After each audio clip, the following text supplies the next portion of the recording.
¿Qué tal, chicos? Muy buenos días. Estamos en una nueva edición del curso de razonamiento verbal. Hoy día 28 de julio del año 2020. Los saludo cordialmente a todos ustedes, esperando que estén muy bien en sus casas. Desearles a cada uno de ustedes felices fiestas patrias, ¿no es cierto? Aunque no tan felices por la coyuntura, ya sabemos, pero igual es importante conmemorar pues la independencia del Perú, ¿no? Ya saben que esta clase está dirigida para los chicos de cuarto año de secundaria del Colegio Junín Cañete, y continuando con el tema de la comprensión de lectura, el día de hoy vamos a ver teoría del texto número 2.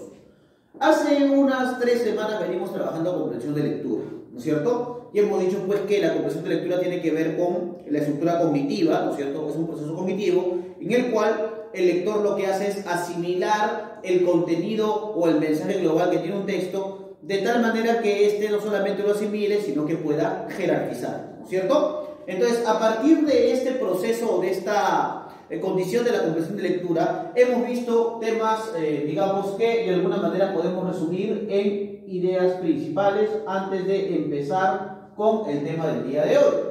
Primero hemos visto lo que es jerarquía textual, ¿no es cierto? En este caso, ¿no es cierto?, cuando hablamos de jerarquía textual, estamos hablando pues de que no todas las ideas de introducción son importantes, por eso hay tema, hay título, hay idea principal y hay idea secundaria, ¿no es cierto? Y que de alguna manera, esas ideas, digamos, responden a ciertas preguntas que son evidentes, ¿no? Como de alguna manera, cuál es el asunto del texto, o cuál es el tema del texto, o en este caso, cuál sería el tema central, o el título, o la idea principal, ¿no es cierto? Luego, el segundo tema que hemos visto es los tipos de texto, ¿no? Estos tipos de texto tenían que ver con qué cosa, tenían que ver con la intención de quién, con la intención del propio autor, ¿no es cierto? Eso es lo que vimos pues la semana pasada, ¿no? Habíamos fundamentado que los textos se podían dividir en textos argumentativos, textos descriptivos, textos narrativos, textos dialogados, y por ahí, de alguna manera, pues textos expositivos, ¿no? ¿Se referían a qué? A la intención que tiene el autor a partir de alguna manera, la construcción del propio texto, ¿no? Y habíamos manifestado también que a partir de esa intención los textos se pueden clasificar, ¿no es cierto? Y lo que vamos a ver el día de hoy, ¿no es cierto?, con teoría del texto número 2, es la referencia. Profesor, ¿para qué me sirve la referencia? La referencia sirve para dos cosas. Primero, para de alguna manera darle coherencia al propio texto, ¿no es cierto? Pero también, ¿para qué va a servir? También va a servir para de alguna manera darle al texto una ligereza. En este caso, darle al texto, ¿no es cierto?, digamos, una continuidad, ¿no es cierto? O sea, darle al texto un sentido completo. Un sentido completo.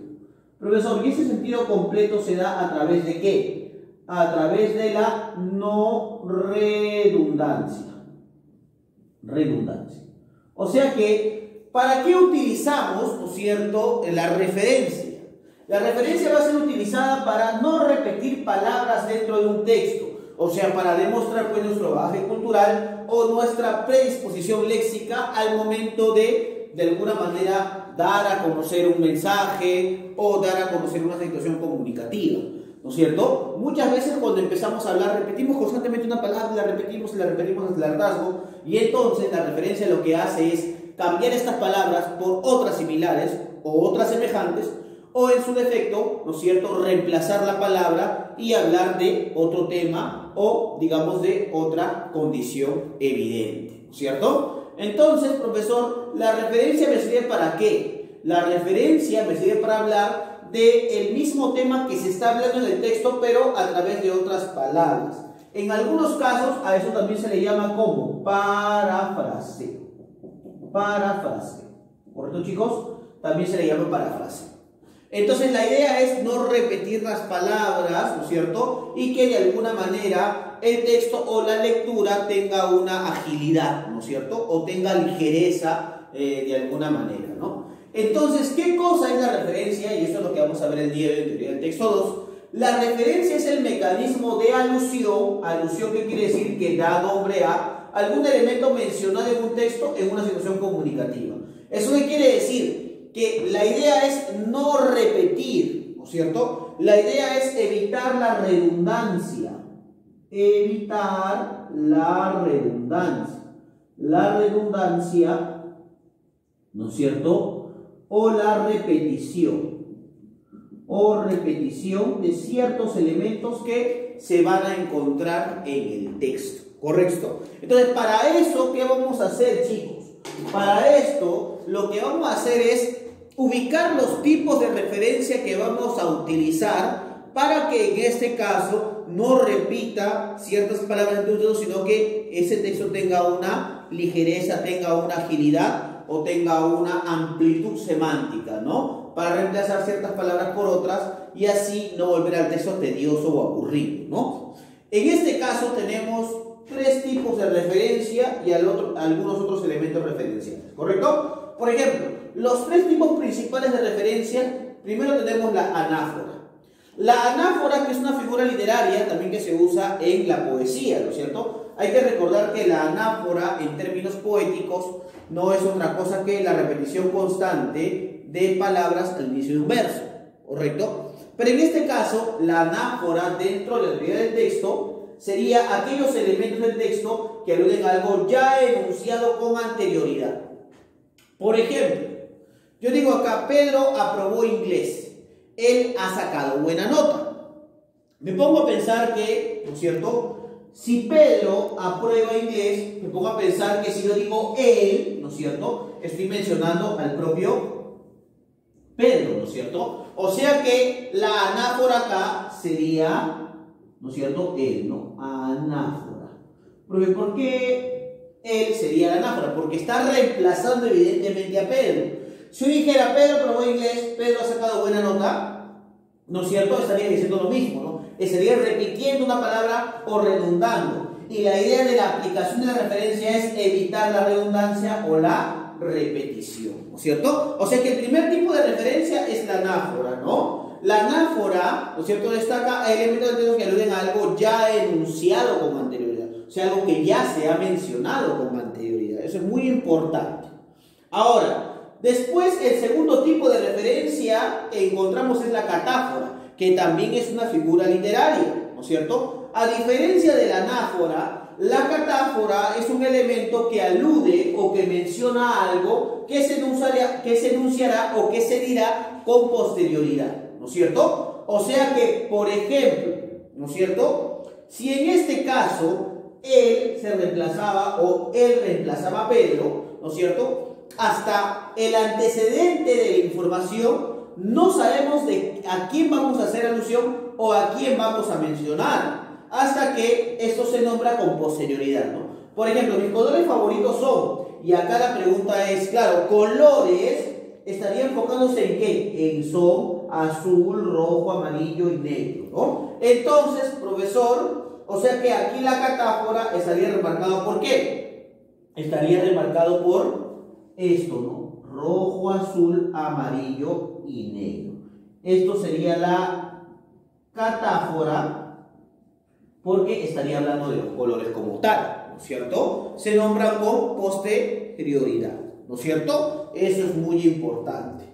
Ahora, la elipsis, por si acaso, es la omisión de un elemento verbal, ¿no es cierto?, que se supone sobreentendido. Esto no solamente existe en la poesía, también existe como coma, existe una coma elíptica. Esta coma reemplaza la acción, ¿no es cierto?, o el elemento verbal que se supone sobreentendido. Por ejemplo, yo acá tengo lo siguiente, digo, Carlos irá al museo, Julia, coma, también. Esta coma, ¿qué indica? Esta coma indica que Julia irá al museo, pero esta coma está reemplazando esa acción, ¿no es cierto? Por eso se está aplicando una elipsis, ¿no? ¿Con qué objetivo aplico de alguna manera los tipos de referencia? Los aplico para no repetir palabras y para que el texto tenga una mayor ligereza de entendimiento, ¿correcto? Que no sea tedioso ni aburrido.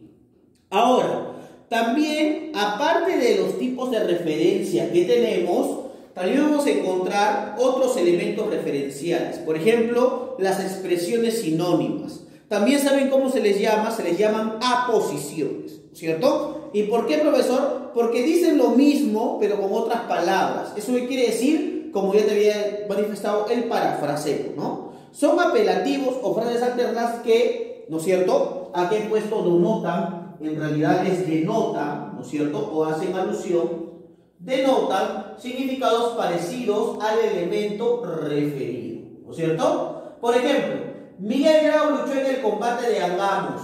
Ya está. Dice el caballero de los mares, profe, pero el caballero de los mares es Miguel Grau. Correcto. O sea que estos elementos están funcionando como ¿qué? Como expresiones sinónimas, ¿no? Si digo luchó en el combate de Angamos, mira, ¿con qué estaría reemplazándose? Con la lucha contra Chile, ¿sí o no? Claro, porque un tipo de lucha, ¿no es cierto?, o un tipo de combate en esta guerra con Chile fue el combate de Angamos, ¿no es cierto? El combate de Angamos. O sea, pues son expresiones sinónimas, ¿por qué? Porque están utilizando palabras similares o semejantes, pero se está parafraseando el tema o se está utilizando en este caso aposiciones para hablar de el elemento o del personaje histórico y de alguna manera de esta guerra contra Chile que padecimos en el año de 1879, si mal no me equivoco. ¿Correcto? 69-79.